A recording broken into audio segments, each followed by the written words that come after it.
ഇപ്പോൾ Varghese George RJD നേതാവ് നമുക്ക് ചേരുന്നു. ശ്രീ വർഗീസ് ജോർജ്, നിയമസഭയിൽ ഇടതുമുന്നണിക്ക് പ്രാതിനിധ്യമുള്ളത് CPM-നും CPI-ക്കും താങ്കളുടെ പാർട്ടിക്കും കൂടിയാണ്. എന്നിട്ട് പോലും വേണ്ടത്ര രീതിയിലുള്ള ആലോചന ഒരു തരത്തിലും നടക്കുന്നില്ല എന്നൊരു വലിയ സാഹചര്യമുണ്ട്. ഇതൊരു അസാധാരണ സാഹചര്യമല്ലേ? കാരണം തെരഞ്ഞെടുപ്പിൽ തോൽക്കും ജയിക്കും, അതൊക്കെ ഒരു സാധാരണ സാഹചര്യമാണ്, അത് മുൻകാലങ്ങളിലും ഉണ്ടായിട്ടുണ്ട്. പക്ഷേ എന്തുകൊണ്ട് തോറ്റു, എന്തായിരുന്നു തെരഞ്ഞെടുപ്പ് സാഹചര്യങ്ങൾ, ഇത് ഒന്നിച്ചിരുന്ന് ചർച്ച ചെയ്യുക ഒരു സ്വാഭാവിക നീതിയല്ലേ? ഈ ചോദിച്ചതിൽ ഭാഗികമായ ഒരു സത്യമുണ്ട്. തെരഞ്ഞെടുപ്പിന് ശേഷം ഒരു തവണ LDF യോഗം ചേർന്നിരുന്നു. അന്ന് പ്രാഥമികമായ ഒരു വിലയിരുത്തൽ നടത്തുകയുണ്ടായി തെരഞ്ഞെടുപ്പിനെ സംബന്ധിച്ച്. എന്നാൽ അന്ന് തീരുമാനിച്ചത് ഓരോ പാർട്ടിയും അവരുടെ സംസ്ഥാന കമ്മിറ്റിയുടെ യോഗം ചേർന്നിട്ട് വിശദമായ വിലയിരുത്തി അത് വീണ്ടും ഒരു ജൂൺ 15-ാം തീയതിയോടുകൂടി LDF സ്റ്റേറ്റ് കമ്മിറ്റി ഒരുമിച്ച് ചർച്ച ചെയ്ത് പൊതു നിഗമനത്തിലെത്താമെന്നാണ് തീരുമാനിച്ചത്. എന്നാൽ അതിനുശേഷം LDF യോഗം കൂടിയിട്ടില്ല, നിയമസഭാ കക്ഷി യോഗം ചേർന്നിട്ടില്ല. ഞാൻ TP രാമകൃഷ്ണനെ വിളിച്ചിട്ട് LDF കൺവീനറെ വിളിച്ചിട്ട് എത്രയും പെട്ടെന്ന് LDF യോഗം വിളിച്ചു ചേർക്കണമെന്ന് ആവശ്യപ്പെട്ടിട്ടുണ്ട്.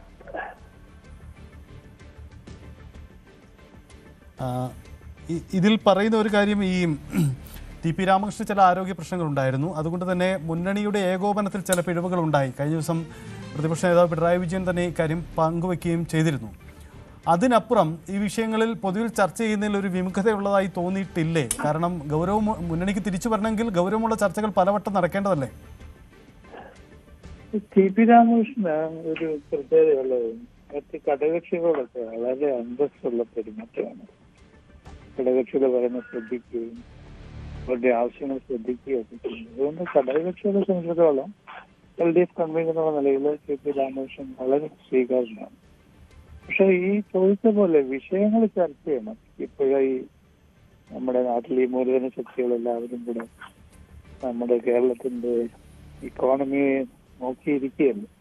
പ്രത്യേകിച്ച് ഈ വിഴിഞ്ഞം പ്രശ്നം, അത് സ്റ്റേറ്റിന് വളരെ ദോഷകരമായിട്ടുള്ള ഒരു കരാർ തന്നെയാണ്. കരാറിനെ കുറിച്ച് തന്നെ നമ്മൾ വാസ്തവത്തിൽ റീതിങ്ക് ചെയ്യേണ്ട ആവശ്യമുണ്ട്. അങ്ങനെയുള്ള ധാരാളം അതുപോലെ തന്നെ റെയർ ഇതുപോലെയുള്ള വിഷയങ്ങൾ ജനങ്ങളെ ബാധിക്കുന്ന ഇഷ്യൂസാണ്.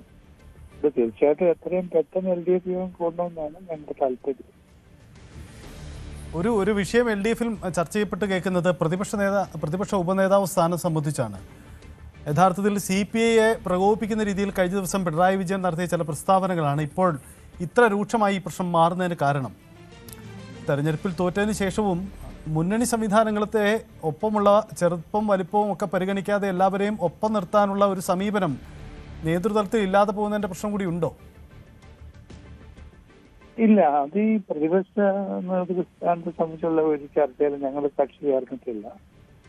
ഞങ്ങൾ പറഞ്ഞ ഒരു കാര്യം, ഞങ്ങൾ കൂടി നിയമസഭാ കക്ഷിയിൽ പ്രാതിനിധ്യം ഉള്ളതുകൊണ്ട് ഇങ്ങനെ എന്തെങ്കിലും ആലോചനകൾ LDF-ൽ നടക്കുന്നുണ്ടെങ്കിൽ ഞങ്ങളുമായിട്ട് കൂടി ആശയവിനിമയം നടത്തണമെന്ന് മാത്രമേ പറഞ്ഞിട്ടുള്ളൂ. പക്ഷെ ഇവിടെയുള്ള ഇഷ്യൂ നിയമസഭയുടെ ഒരു സെഷൻ കഴിഞ്ഞിട്ടും നിയമസഭാ കക്ഷി യോഗം ചേർന്നിട്ടില്ല. നിയമസഭയിൽ ഉന്നയിക്കേണ്ട പ്രശ്നങ്ങളുടെ മുൻഗണന, അതിന്റെ സ്വഭാവമൊക്കെ തീരുമാനിക്കേണ്ട നിയമസഭാ കക്ഷി യോഗമാണ്. അതുകൊണ്ട് അത് ഈ ചോദിച്ചത് വളരെ ശരിയാണ്. നിയമസഭാ കക്ഷിയുടെ യോഗം വൈകിപ്പോയി. LDF യോഗം സാധാരണഗതിയിൽ അല്പം താമസിച്ചു എന്നുള്ളതും ശരിയാണ്. ഒരു കാര്യം കൂടി, ഈ CPI വലിയ ക്ലെയിം ഉന്നയിക്കുകയാണ് പ്രതിപക്ഷ ഉപനേതാവ് സ്ഥാനം സംബന്ധിച്ച്. യഥാർത്ഥത്തിൽ CPI-ക്ക് അത് വിട്ടുകൊടുക്കുന്നതിൽ വിയോജിപ്പ് കാണിക്കേണ്ട ആവശ്യമുണ്ടോ? എന്താണ് ഇതിൽ താങ്കളുടെ ഒരു നിലപാട്? അതിൽ ഒരു ഇഷ്യൂ ഉള്ളത്, നമ്മുടെ ഈ ഒരു ഘട്ടത്തിൽ പോലും ഈ ലെജിസ്ലേച്ചർ പാർട്ടിയുടെ ലീഡർഷിപ്പിനെ സംബന്ധിച്ച് LDF-ൽ ചർച്ച ഉണ്ടായിട്ടില്ല.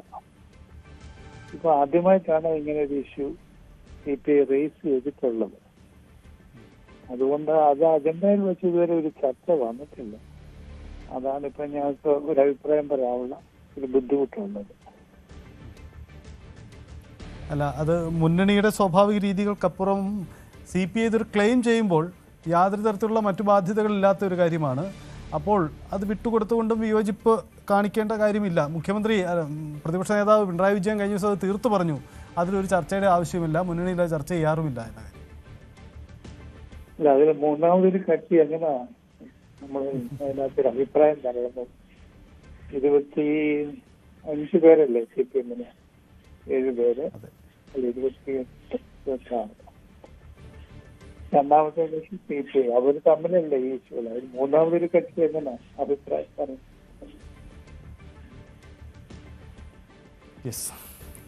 എന്തായാലും വളരെ നന്ദി ശ്രീ വർഗീസ് ജോർജ് പ്രതികരിച്ചത്. എന്തായാലും ഒരു കാര്യം വ്യക്തമാണ്, ഇതിൽ മുന്നണിയിൽ ചർച്ചകൾ നടക്കുന്നില്ല എന്നതിൽ വിയോജിപ്പുകൾ പലർക്കുമുണ്ട്. ചിലർ തുറന്നു പറയുന്നു, ചിലർ തുറന്നു പറയുന്നില്ല എന്നാണ് സാഹചര്യം. കിരൺ ബാബു തുടരുന്നുണ്ട്. കിരൺ, നമ്മൾ കേട്ട് കഴിഞ്ഞു ഇടതുമുന്നണിയിലെ പ്രശ്നം. അതിൽ അദ്ദേഹം വർഗീസ് ജോർജ് അടക്കം ഏറ്റവും രൂക്ഷമായി ഉന്നയിക്കുന്ന കാര്യം നിയമസഭാ കക്ഷി ചേരാത്തതാണ്. കാരണം നിയമസഭയിൽ പുറത്ത് രാഷ്ട്രീയം പറയുന്നത് പോലെയല്ലോ, നിയമസഭയിൽ കൃത്യമായ കാര്യങ്ങൾ ഉന്നയിക്കാൻ പ്ലാനിങ് വേണം, മന്ത്രിസഭ അംഗങ്ങൾക്കിടയിലെ ആലോചനകൾ വേണം. പക്ഷേ അതൊന്നും സംഭവിച്ചില്ല എന്ന കാര്യമാണ്. അപ്പോൾ ഉടൻ തന്നെ മുന്നണി യോഗം ചേർന്നാൽ ഇടതുമുന്നണിയിൽ ചിലരൊക്കെ ഇത് പരസ്യമായി ഉന്നയിച്ചേക്കും, അങ്ങനെ പ്രതീക്ഷിക്കണം. സജിത്തെ, അങ്ങനെ തന്നെ പ്രതീക്ഷിക്കണം. ഇതിൻ്റെ പ്രധാനപ്പെട്ട കാരണം മുന്നണി യോഗം ചേരുന്നതിന് മുമ്പ് ഇടത് CPM-ൽ തന്നെ CPM-ൽ അതിരൂക്ഷമായ വിമർശനം പ്രതിപക്ഷ നേതൃസ്ഥാനത്തേക്ക് പിണറായി വിജയൻ വന്നതിലടക്കമുണ്ട്. പക്ഷേ CPM-ൻ്റെ ഇപ്പോഴത്തെ ഒരു പാർട്ടി സംവിധാനത്തിൽ ഇങ്ങനെ നിൽക്കുന്ന നേതാക്കൾക്ക് പലർക്കും ആ വിമർശനം പാർട്ടി സംസ്ഥാന സെക്രട്ടേറിയറ്റിലോ സംസ്ഥാന കമ്മിറ്റിയിലോ ഒക്കെ ഉന്നയിക്കുന്നതിന് സ്വാഭാവികമായ ചില സംഘടനാ പരിമിതികളും ഒക്കെ ഉണ്ട്. പക്ഷേ അത്തരം ഒരു വികാരം അവർക്കുണ്ട് എന്നുള്ളത് CPM-ൻ്റെ താഴെത്തട്ടിലുള്ള അംഗങ്ങൾക്കും അല്ലെങ്കിൽ താഴെത്തട്ടിലുള്ള നേതാക്കൾക്കും CPI-ക്കും മറ്റ് ഘടകകക്ഷികൾക്കുമൊക്കെ ഉത്തമമായ ബോധ്യവുമുണ്ട്. അതുകൊണ്ട് തന്നെ CPM-ൽ നിന്ന് പരോക്ഷമായ അത്തരം പിന്തുണ കിട്ടും എന്ന് വന്നു കഴിഞ്ഞാൽ സ്വാഭാവികമായും ഈ ഘടകകക്ഷികളിൽ പലരും അത്തരം കാര്യങ്ങളിലൊക്കെ ശക്തമായ വാദം ഉന്നയിക്കാനുള്ള സാധ്യതയുണ്ട്. CPI ഇതുവരെ ചെയ്തതുപോലെ ആയിരിക്കില്ല, അവരും അതിശക്തമായി തന്നെ ഈ വാദം മുന്നണി യോഗത്തിൽ ഉന്നയിക്കും. പരസ്യമായി തന്നെയാണ്. PP സുനീറിൻ്റെ മറുപടി തന്നെ വളരെ വ്യക്തമാണ്.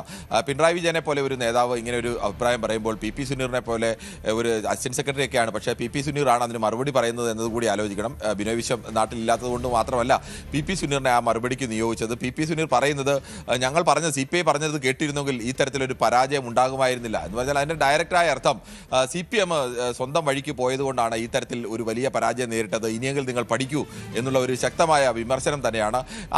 അത്തരമൊരു വിമർശനത്തിന് CPM-ൻ്റെ പ്രവർത്തകരുടെയും അല്ലെങ്കിൽ ഒരു വലിയ വിഭാഗം നേതാക്കളുടെയും ഒക്കെ ഒരു മൗനാനുവാദമോ അല്ലെങ്കിൽ അത്തരം ഒരു പിന്തുണയുണ്ട് എന്ന് തന്നെയാണ് ഇതിൽ ഏറ്റവും പ്രധാനം. അത് പരിഹരിക്കാതെ CPM-ന് CPI-യുമായി ഒരു ബലം പിടിക്കാൻ കഴിയില്ല. കഴിഞ്ഞ 10 വർഷവും അങ്ങനെ ഏതെങ്കിലും തരത്തിൽ CPM-ൽ നിന്ന് ഒരു പിന്തുണ അങ്ങനെ CPI-ക്ക് ലഭിക്കുന്ന ഒരു അവസ്ഥയൊന്നും ഉണ്ടായിരുന്നില്ല. നേരത്തെ VS-ഉം പിണറായും രണ്ട് പക്ഷമായി നിന്ന് ആ ഘട്ടത്തിലൊക്കെ അത്തരം വിഷയങ്ങളൊക്കെ വരുമ്പോൾ പലപ്പോഴും നിലപാടുകൾ CPI ആയിരുന്നു ശക്തമായി ഉന്നയിക്കുന്നത്. CPI നിലപാട് ഉന്നയിക്കുന്നത് അന്ന് VS ഉന്നയിക്കുന്ന നിലപാടുകൾക്ക് ഒപ്പം നിൽക്കുന്നു, അല്ലെങ്കിൽ അതിനോട് പരോക്ഷമായ പിന്തുണ VS-നും VS-നെ അനുകൂലിക്കുന്ന പക്ഷത്തു നിന്ന് ലഭിക്കുമെന്നുള്ള ഒരു ശക്തമായ ഉറപ്പിൻ്റെ കൂടി അടിസ്ഥാനത്തിലായിരുന്നു അങ്ങനെ ഉന്നയിക്കുന്നത്. പക്ഷേ കഴിഞ്ഞ 10 വർഷങ്ങൾ അങ്ങനെ ആയിരുന്നില്ല. അവർക്കും PM ശ്രീയിലല്ലാതെ കാര്യമായ ഏതെങ്കിലും ഒരു വിഷയത്തിൽ ഒരു വലിയ വിജയം നേടാൻ ഒന്നും കഴിഞ്ഞിട്ടില്ല. PMC-യിൽ തന്നെ പാർട്ടി സംസ്ഥാന സെക്രട്ടേറിയറ്റിലടക്കം അങ്ങനെ ഒരു ചർച്ച ഉണ്ടാവാത്ത സാഹചര്യത്തിൽ മാത്രമാണ് ഒരു പിൻവാങ്ങൽ, അതും തെരഞ്ഞെടുപ്പ് അടുത്ത ഘട്ടം ആയതുകൊണ്ട് മാത്രമാണ് അങ്ങനെ ഒരു പിൻവാങ്ങലിന് അന്നത്തെ മുഖ്യമന്ത്രി പിണറായി വിജയൻ തയ്യാറായത്.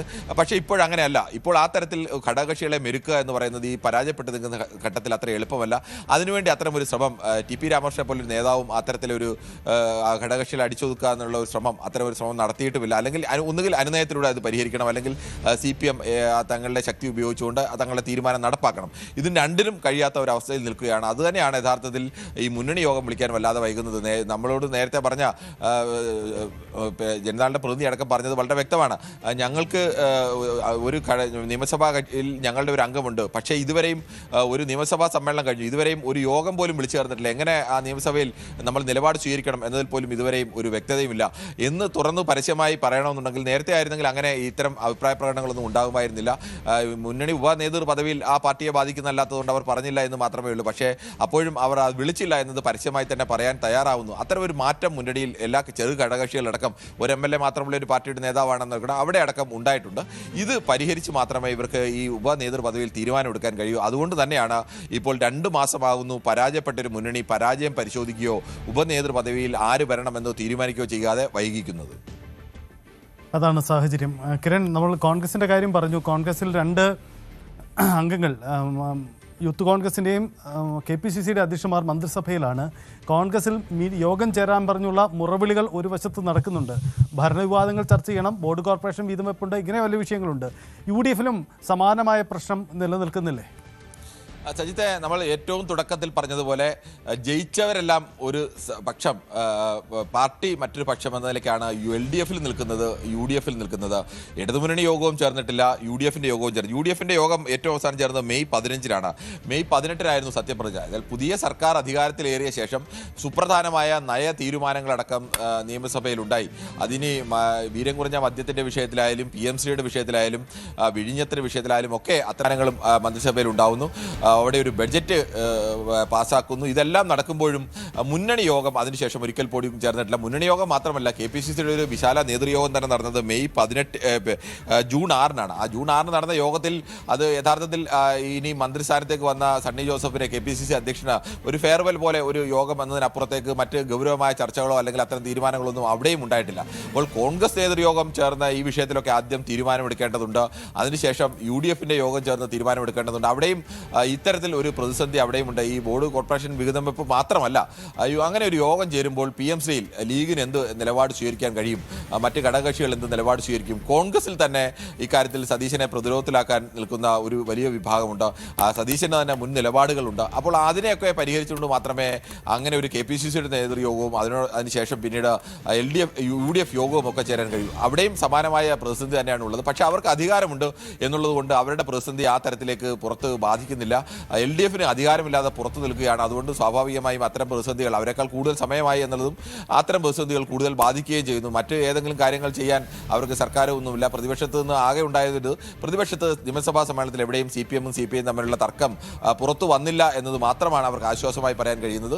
UDF-ലും സമാനമായ പ്രതിസന്ധി ഉണ്ട്. ലീഗ് അക്കാര്യത്തിൽ ഒരു കടുംപിടുത്തം ഒന്നും പിടിക്കുന്നില്ല. സതീശന് ഒരു നൽകുന്ന പിന്തുണ ഇപ്പോഴും ആ തരത്തിൽ തന്നെ തുടരുന്നു എന്ന് വേണം കണക്കാക്കാൻ.